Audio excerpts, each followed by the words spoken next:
काल विचार में आपका बहुत बहुत स्वागत है। अगर आपसे कोई पूछे कि आपकी राशियां क्या है तो आप झट से बता दोगे कि मेरी मेष राशि है, मेरी वृषभ राशि है या फिर मेरी कन्या राशि है। लेकिन अगर आपको वहीं कोई पूछ ले कि आपका नक्षत्र क्या है या फिर आपका किस नक्षत्र में जन्म हुआ है, बहुत कम चांस है कि ऐसा लोग पूछते हैं कि आपका नक्षत्र क्या है, आपका किस नक्षत्र में जन्म हुआ है। क्योंकि हम डिपेंड है राशियों के ऊपर, और राशियां जो होती है वो बस एक ऊपर का कवर होती है। लेकिन जो ज्योतिष की सबसे महत्वपूर्ण जड़ होती है वो होती है नक्षत्र। नक्षत्र को पूर्ण गहराई से जानेंगे। कितने नक्षत्र होते हैं, नक्षत्र का कार्य क्या होता है, और नक्षत्र क्यों होता है राशियों से ज़्यादा पावरफुल। तो चलिए सबसे पहले हम समझते हैं कि नक्षत्र क्या होता है। हमारा पूरा ब्रह्मांड है वो 360 डिग्री का एक गोला है। फिर उसे 12 भागों में विभाजित किया, या कह सकते हैं 12 बड़े भागों में विभाजित किया, जिन्हें हम राशियां कहते हैं। एक राशि होती है वो 30 डिग्री की होती है। लेकिन जब ऋषि मुनियों ने अनुमान लगाया और उन्हें पढ़ना चाहा तो उनकी सटीकता है वो सही तरीके से नहीं बैठी। फिर उन्हीं ऋषि मुनियों ने उससे 27 भागों में विभाजित किया, तो उससे उनकी सटीकता सही बैठ रही थी। तो एक नक्षत्र बना 13 डिग्री और 20 मिनट का। जैसे उदाहरण के लिए समझ सकते हैं राशियों और नक्षत्र में क्या अंतर हुआ। फिर जैसे मानिए आप पूरे बड़े शहर में रह रहे हैं और उस बड़े शहर में आपका एक छोटा सा घर है, वो घर है नक्षत्र, और जो पूरा बड़ा शहर है वो है आपकी राशियां। तो चलिए अब हम बात करते हैं कि नक्षत्र शब्द का अर्थ क्या होता है। तो नक्षत्र शब्द का अर्थ होता है नैशिरित इति नक्षत्र, यानी जो कभी मिट नहीं सकता। नक्षत्र क्या होते हैं?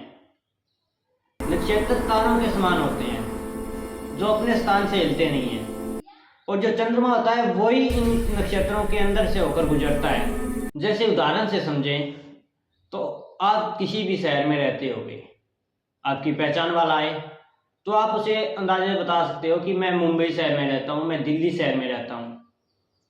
वो वहां पर आकर जब तक आपका घर का पता उसे नहीं होगा तब तक वो आपके घर नहीं आ सकता ना, चाहे वो मुंबई में आ जाए चाहे कहीं भी आ जाए।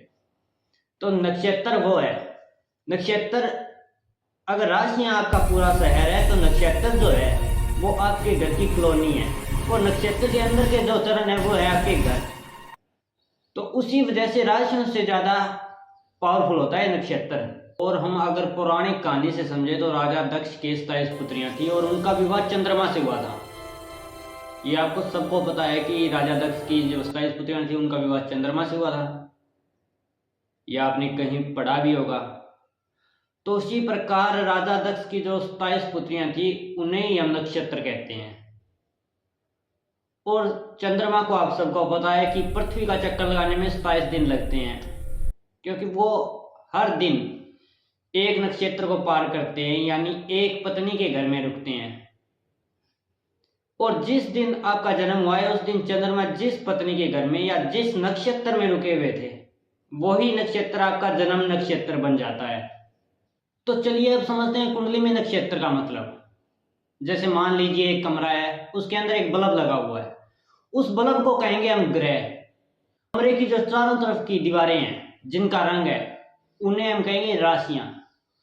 और जो उस बल्ब के ऊपर जो कांच लगा हुआ होता है उसे हम कहेंगे नक्षत्र, जो उन सभी राशियों को रोशनी देने का कार्य करता है। हमारी कुंडली का जो पूरा लेखा जोखा है वो नक्षत्र ही है। जैसे मान लीजिए मंगल एक ग्रह है और मंगल क्रूर है या वो हमारे प्रति अच्छा है, ये हम कैसे जानेंगे? अगर मंगल भरणी नक्षत्र में बैठा हुआ है तो उसका स्वभाव क्रूर होगा। जैसे उदाहरण के लिए मान लीजिए एक सिपाही है, अगर वो यमराज के घर में बैठा होगा तो वो कठोर होगा, उसका स्वभाव क्रूर होगा। लेकिन वही मंगल अगर पुष्प ग्रह में बैठा हुआ है तो वह आपकी रक्षा करेगा, आपकी सहायता करेगा। तो ग्रह वही है, लेकिन जैसे नक्षत्र बदला उसका स्वभाव बदल गया। जैसे कुछ लोग कहते हैं कि मेरा गुरु है वो उच्च का है, लेकिन क्या है वो शुभ फल नहीं दे रहा।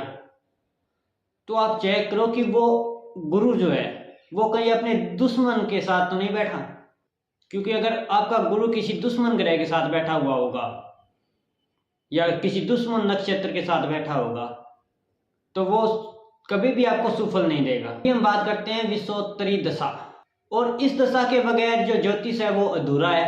आप नौकरी कब लगोगे, आपके पैसा कब आएगा, आपकी शादी कब होगी, ये सब विषोत्तरी दशा या विषोत्तरी महादशा के ऊपर ही डिपेंड है। अगर आपको हमारा वीडियो अच्छा लगा हो तो हमारे काल विचार चैनल को जरूर सब्सक्राइब करें, लाइक करें, शेयर करें, कमेंट करें। अगले 27 दिन की हमारी सीरीज में जुड़ने के लिए हमारा चैनल सब्सक्राइब जरूर करें, क्योंकि क्या पता अगला नक्षत्र आपका हो। क्या है आपका नक्षत्र, कमेंट में जरूर बताएं। हर हर महादेव।